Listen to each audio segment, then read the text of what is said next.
Welcome to the performance of the Good Ship Pride of Communipaw Flats, presented by Theta Alpha Phi.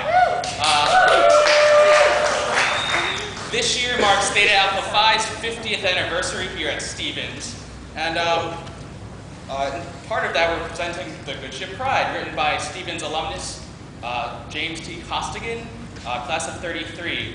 So during the show, please refrain from flash photography, but feel free to record the show in any other way. Exits are to the rear, bathrooms are to the men's are to the left, women's to the right. And before we open the show, I'd like to just set the stage a little for the play. The play takes place on board the Good Ship Pride of Communipaw Flats, a ferry boat bound from Hoboken to New York in the spring of 1937. Now, as you know, a ferry boat is not like other boats. It hasn't got a bow and stern. It just has two big round rear ends. Since the stage is not big enough to hold the entire boat, we've left the poop deck sticking out in the physics of it. The ferry boat has been on its way for 8 days, and the captain, a beluffled sea dog, allowed that by the grace of God and a cord of wood, he should pick up Ambrose light by commencement. It is a bright spring day, but joyful nature belies what is about to take place, for there is dirty work afoot. As the curtain opens, you will find the heroine, poor gal, all alone by the rail.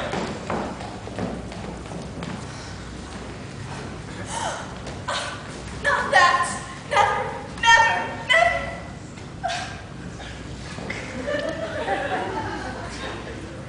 Aye, she's blown up yonder and the glass is falling. Looks like thick weather to me. Here it is. Oh, you surprised me. Oh, I missed a beautiful sea dog. You look to me like you could use a little hot toddy, miss. Oh, Captain, thank heavens I have found you. I need to tell someone my story, and I know I can trust you. I'm a bluff sea dog. Anyone can trust me. But you look to me like you need a little hot toddy, miss. You are a bluff old sea dog, and you will listen to my tale. Thank heavens I have found a confidant. First, Captain, know that I have a wicked stepfather. I suspected as much. He would have me marry Herkimer, the son of a wicked banker, that his own fortune be augmented. And is the land not comely? Oh, but I have never seen him, and I will not marry a man I do not love. You're right, lass. But I think we best have some hot toddy to brace us. And so, I shall travel to the city, and God shall help me as he helps all that deserve. So, how about some hot toddy in my cabin? Would it be safe? Oh, I'm just a bluff sea dog. So tell me, who is your stepfather? His name, Captain, is Isaiah Flint. Dun dun dun! Captain! Oh, Isaiah Flint, that villain. He owns the good ferry pride of Communipaw Flats. Curse him! But he came by salary hour or two. Yeah.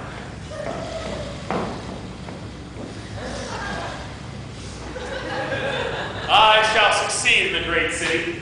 Providence always provides and hard work always succeeds. I shall not let my father, a selfish old banker, force me to marry a girl I have never met in order to further his own selfish interests. I have never been to the great city, though I have heard it's a wicked place, but a diamond will not dissolve in mud, and no hate or wicked thing shall attach itself to me. No, alone, and aided only by my manly strength, I shall succeed. I'll find her, she shan't escape me. Hell and damnation. No match. Here, you give me a match, quick.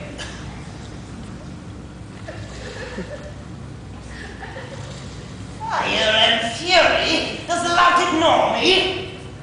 A match, yokel. Give it to me quickly, or I'll have to vent my rage upon you. Does he mean me? Sir, do you address me? Fire and fury. Creature is an idiot. Give me a match, pumpkin. I will have you know, sir, that I am neither yokel nor bumpkin. I'd best humor him, though. Here is your match.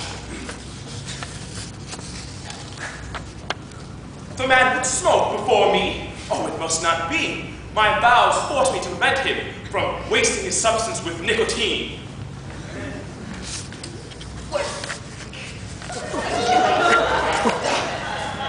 You ugly yokel son of a country! Do not speak with hot-blooded wrath to me, sir. Calm yourself while I describe to you the evils that awful stuff can do to you. Do you know that the nicotine demon grasps 4 out of 5 men over 30?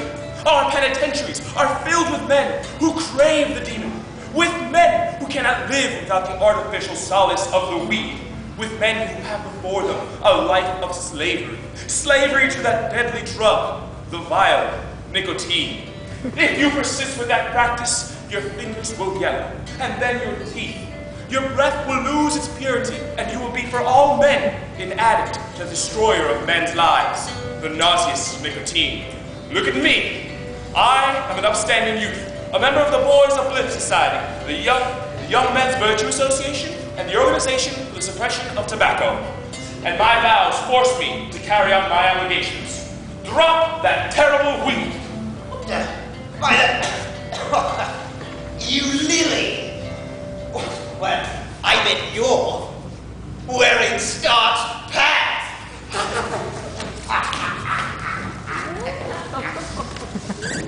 Nice day, isn't it, Tom?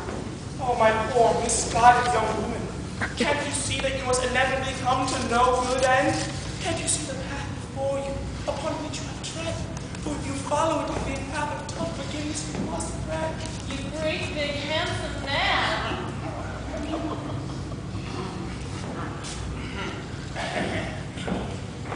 Hey, up she rises, hey, up she rises, hey, up she rises, come on.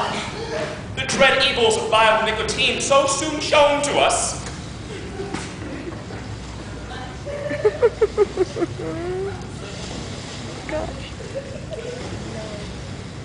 Pardon my presumption, sire, but might I ask if I am on the right ferry? Are we bound for New York? I'm glad to be of service, madam. And if there's any way in which I may help you, I beg of you to ask me, for that is my object in life. I have a sad, sad story, and it would do my heart to relate it to you.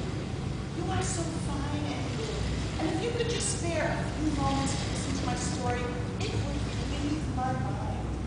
My dear, old lady, if it will relieve your mind, I will be glad to be at your service. Thank you. Oh, don't mention it, if you will. I embarked on this boat so that I might turn away from my daughter's head the wrath of a villain, who is my husband, who will eventually pour it on her. She flew away from home so she would not be forced to marry a youth unknown to me and unknown to her, who her horrible stepfather has arranged for her to marry for his own selfish interests. He has followed her to this very boat. But I have not seen him, for I, along with the other passengers, have been in my stateroom due to the inclemency of the weather for the whole trip. I must stay incognito until the moment. Oh, my dear, sweet, old lady, your story is indeed a sad one. Now, if I may be of any assistance, do not fear to ask about me. Would it not be best now for you to regain your cabin and there conserve your strength against the time when you shall need it? I think you are right. Let us go. Oh, do take my arm. Oh, yes, we do. Oh, you're welcome.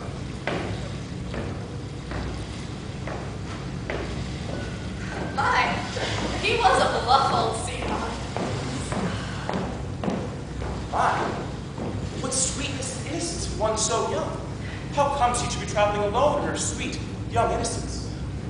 She looks as my mother must have looked as a girl. He seems to be the embodiment of every manly virtue. Would he were the man my stepfather had picked for me to marry?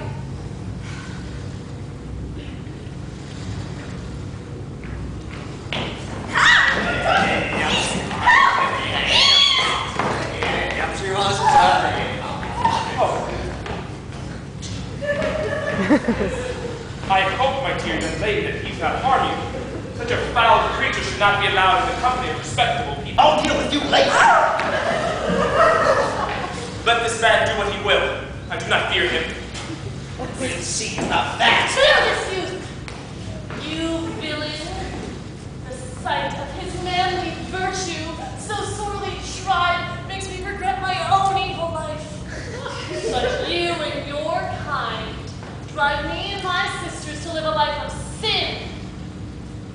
And you shall be flogged instead of him. You dastard! So,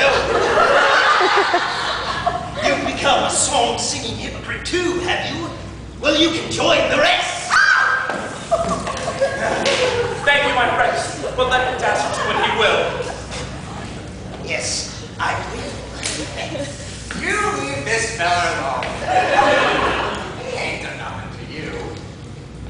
I mean, he something to me earlier. But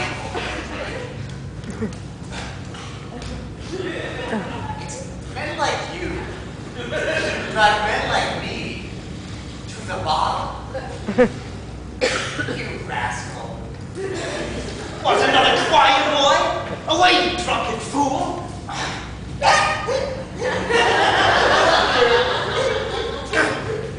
Thank you, you poor, misguided man.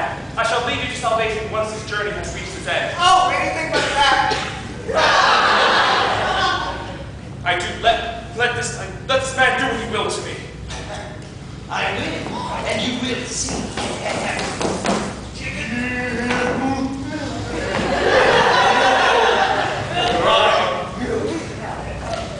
Stop!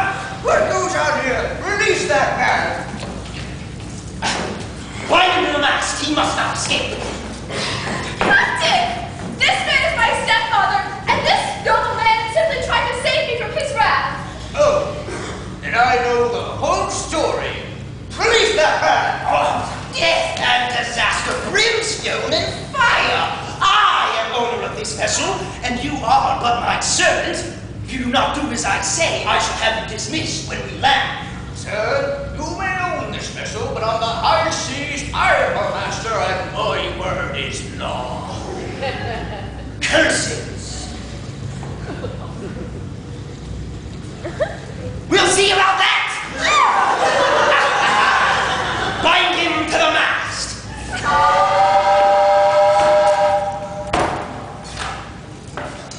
Captain!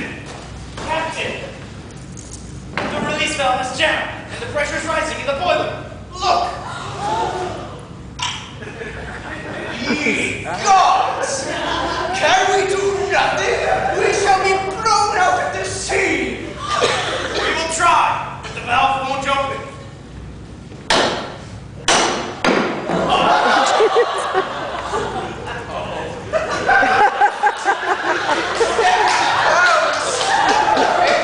Reach the red market 18, we shall none of us live to tell the tale. What do you mean? Enough of this tomfoolery! Your threats will serve you not at all. By the great hard spoon, 8 pounds of pressure! Oh, you better make peace with your creator, for he alone can save you now. 9 pounds of pressure! Daily toads may scarce before nightfall.